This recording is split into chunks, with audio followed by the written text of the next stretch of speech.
विदेश में 1 करोड़ तक की प्रॉपर्टी पर पेनल्टी खत्म कर दी गई है। एनआरआईज को प्रॉपर्टी बेचने के लिए टैन की जरूरत नहीं होगी, जैसा हमने बताया।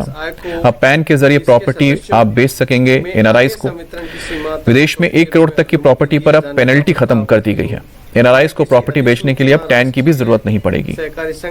नॉन रेजिडेंट इंडियंस के लिए ये 2026 तक नियम होंगे। किए गए निवेश पर प्राप्त लाभांश आय पर 3 वर्षों की अवधि के लिए छूट देने का प्रस्ताव करती हूँ। ये छूट केवल तभी प्रदान की जाएगी जब उक्त लाभांश को तो विदेश यात्रा पर टीसीएस को कम कर दिया गया है। वितरित किया जाए। अब 5% से घटाकर 2% कर दिया गया, यानी कि अगर आप विदेशों में जाते हैं तो आपको कम टैक्स लगेगा। सेवाओं, आईटी समर्पित सेवाओं, ज्ञान प्रक्रिया आउटसोर्सिंग सेवाओं और सॉफ्टवेयर विकास से संबंधित संविदागत अनुसंधान और विकास सेवाओं के क्षेत्र में वैश्विक अग्रणी है। ये व्यवसाय क्षेत्र एक दूसरे से अभिन्न रूप से जुड़े हुए हैं।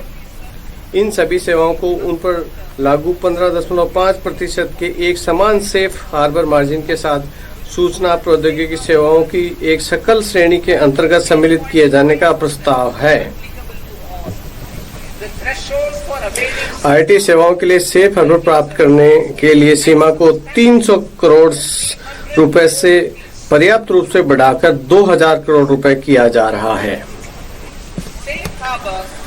आईटी सेवाओं के लिए सेफ हार्बर का अनुमोदन एक स्वचालित नियम आधारित प्रक्रिया द्वारा किया जाएगा, जिससे आवेदनों की जांच करने और स्वीकार करने के लिए किसी कर अधिकारी की आवश्यकता नहीं होगी। क्षेत्र में सरकार की ओर से अहम ऐलान किया गया। 1 अप्रैल से नया टैक्स कानून लागू हो जाएगा। एनआरआईज को प्रॉपर्टी में अब टैम नहीं देना पड़ेगा और जब आप विदेश यात्रा करते हैं तो उस पर आपको टीसीएस भी 5% से घटाकर अब 2% कर दिया गया, यानी कि टैक्स कलेक्टेड एट सोर्स जब आप विदेश यात्रा करते हैं तो आपको देना पड़ता है, उसमें भी कटौती कर दी गई है, जिसे 2 वर्षों की अवधि के भीतर पूरा करने का प्रयास किया जाएगा।